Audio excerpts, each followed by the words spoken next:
Hello, everyone. Ẹ káàárọ̀, ẹ káàsán, ẹ káalẹ́ níbikíbi tí ẹ bá wà tẹ́tí ń wò wá. Ní ìní a ó máa kọ́ àwọn ọmọ wa ní ohun ọ̀sìn, ohun ọ̀gbìn. Ibi tí wọ́n ti à ń lọ sí oko báyìí. Today we are taking a tour, farm tour. We are going to teach them, the children, how to do some little farming. So we are going to be talking about what are the things we can plant. Depends on where we find ourselves. Some people in Africa, the season of farming, it may be a little bit different from the season of farming in other parts of the world, like here in United Kingdom. This is month of April, and this month is the month that everybody prepare. If you are doing farming, you have to prepare. You have to prepare for the farming. You prepare the ground and do some other little things before you start planting. Ní èní, a ó máa kọ́ àwọn ọmọ wa bí a ṣe ń gbin nǹkan ohun ọ̀sìn ní ìlú United Kingdom ní oṣù tí a wà yìí. Àwọn tó ń dáko wọ́n ti ń prepare fún nǹkan oko, wọ́n ti ń prepare oko sílẹ̀, wọ́n ti ń tọ́jú àwọn oko wọn sílẹ̀. Bí nǹkan tí wọ́n máa gbìn àti gbogbo nǹkan tó máa ṣe kí ó tó di pé wọ́n gbìn nǹkan. So a fẹ́ kọ́ àwọn ọmọ wa lénìí bá a ṣe ń gbin nǹkan ọ̀gbìn. Kí la máa kọ́kọ́ ṣe ká tó gbin nǹkan ọ̀gbìn? Kí làwọn nǹkan tí a nílò? We are going to the allotment now. We are going to the allotment to see what we are going to do. We show the children, let them see how they plant. Àwọn ọmọ mi wọn mọ̀ bọ́n ṣe ń gbin nǹkan o. Wọn ò tiẹ̀ mọ̀ bí tí oúnjẹ ti ń wá. A ó máa fi hàn wọ́n. Ẹ̀yin òbí wa náà nílé tí ẹ bá lè fi àwọn nǹkan kéékèèké tí wọ́n bá lè gbin nǹkan sẹ́yìn ilé, á dára púpọ̀ náà. So ẹ jẹ́ ká lọ sí allotment. Ká lọ wo nǹkan tó ń ṣẹlẹ̀ allotment wa níbí. Oko kékeré. Iṣẹ́ àgbẹ̀ níṣẹ́ ilẹ̀ wa, ẹni kò ṣiṣẹ́ á máa jalè. Ìwé kíkọ láìsí ọkọ́ àti àdá kò ì pé o. Iṣẹ́ àgbẹ̀ níṣẹ́ ilẹ̀ wa, ẹni kò ṣiṣẹ́ á máa jalè. Ìwé kíkọ láìsí ọkọ́ àti àdá kò ì pé o. Àwọn a ní àlejò pàtàkì níbí. Yes, a ní àwọn àlejò oríṣiríṣi ẹ bá fún ibi. Àwọn àlejò wa níbí. Wọ́n wá kí wa lóko. A ní ìyáàfin Oshundeko níbí. Wọ́n wá wo oko wa. Wọ́n wá máa yẹ oko wa wò. Ẹ sọ dédé wòyí o, ẹ̀yin ọ̀rẹ́ wa. So àwọn nǹkan tí a ń lò fún ọkọ níbí, eléyìí la fi ń ṣe bí ọkọ́. Ó lè má dàbí ọkọ́ ti ọ̀dọ̀ wa, ṣùgbọ́n òun ni tí a ń lò. Eléyìí náà ń pè ní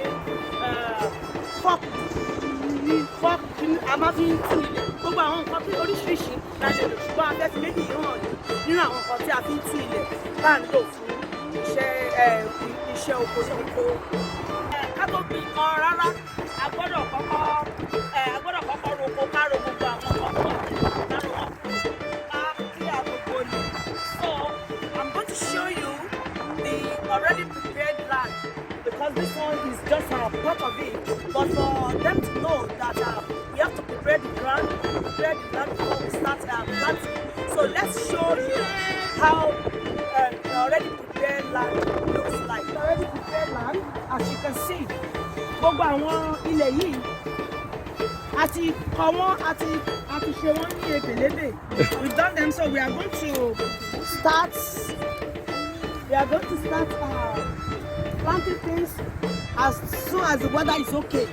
So tí ojú ọjọ́ là ń wò ní ìlú òyìnbó tí a wà níbí yìí ká tó gbìn kankan. Ní báyìí a máa fi ojú ọjọ́ wò tí ojú ọjọ́ bá ti dá. Once the weather is good, then we can start planting things. But we want our children at home to know that this is what we need to do to make it land is in good shape. Ẹ wo gbogbo ilẹ̀ yìí lọ báyìí. Gbogbo àwọn ilẹ̀ tí a máa gbìn nǹkan sí, àwọn rèé. A máa gbìn wọ́n. Ẹ wo àwọn ilẹ̀ yìí bí wọ́n ṣe lọ.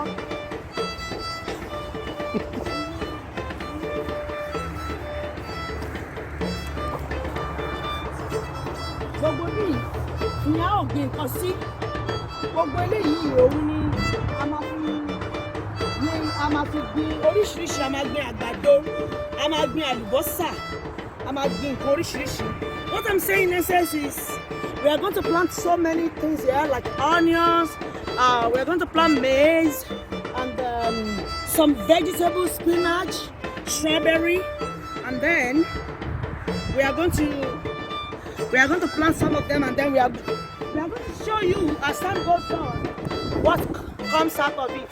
We just want our children at home to know that we can do this.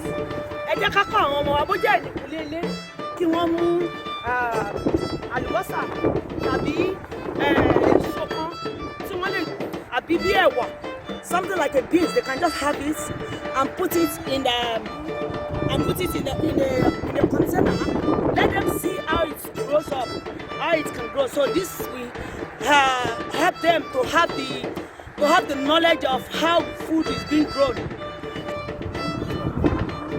Ní báyìí, àwọn nǹkan tí a fi ń gbin oko, àwọn ajílẹ̀ oko, àwọn ajílẹ̀, just like the nutrients, the manure.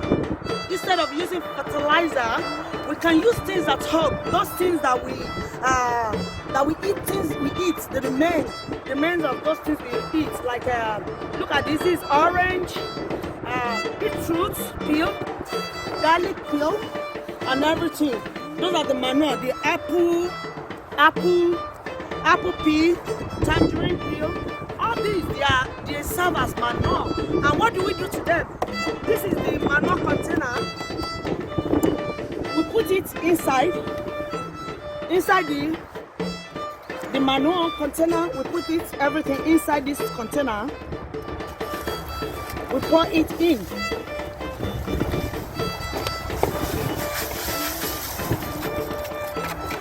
All this thing we turn to manure. And then we cover it. As time goes on, we take from this and then we put it in the soil. Once we start planting, and then they are going to be create a kind of manure for the soil. So that's what we do. So this place we are here now is what we call greenhouse. Greenhouse in Nigeria, like where we come from, we don't use greenhouse. God bless us with a very good weather. But here in United Kingdom, we have to use greenhouse to make sure we do the nursery of the plant first before we transplant them. When the weather is good, then we transplant them to main floor or main ground on where we are going to plant them. What I'm sunny left for only pay greenhouse no one pay. Ibi la máa ń kó gbogbo àwọn èso sí, gbogbo àwọn nǹkan tá fẹ́ gbìn bí àwọn àlùbọ́sà wẹ́wẹ́ yìí bọ́n ṣe kéré tó yìí a lè rí àlùbọ́sà igba 200, a lè rí 200 nínú eléyìí tó máa tóbi dáadáa nínú bẹ́ẹ̀ ṣe rí tó ṣe kéré yìí nǹkan tó máa jáde bẹ́ẹ̀ ó máa tóbi dáadáa. So inú greenhouse ni wọ́n pè ní.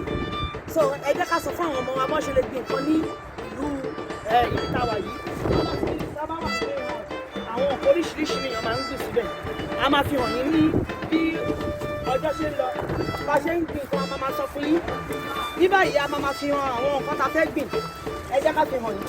Àlùbọ́sà, lẹ́yìn àlùbọ́sà, garlic, a máa gbìn garlic yìí.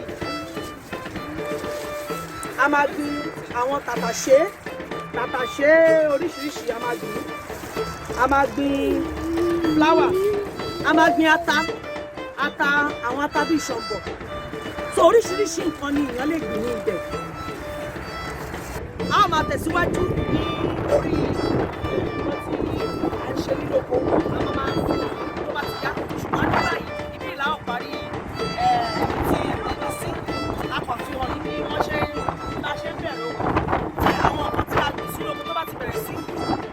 A máa fi hàn. Ẹ ṣé púpọ̀ ẹ̀yin èèyàn. Mayowa níbí ìlà parí ètò wa sí ní èdè títí di ọ̀sẹ̀ tó ń bọ̀ ẹ má gbàgbé kẹ́ ẹ subscribe kẹ́ ẹ share kẹ́ ẹ like ní ká tó máa lọ àwọn àlejò wa kejì àwọn dádì Mayor wọ́n wà níbí o ẹ bá wọn kí wọn.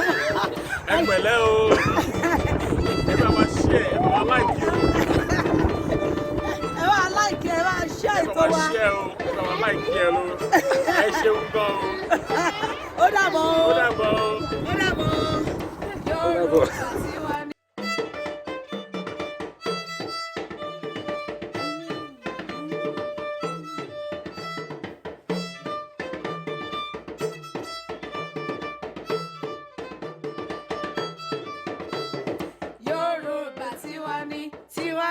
Tiwani, Yoruba tiwani, ẹ jẹ́ ká jọ kọ́.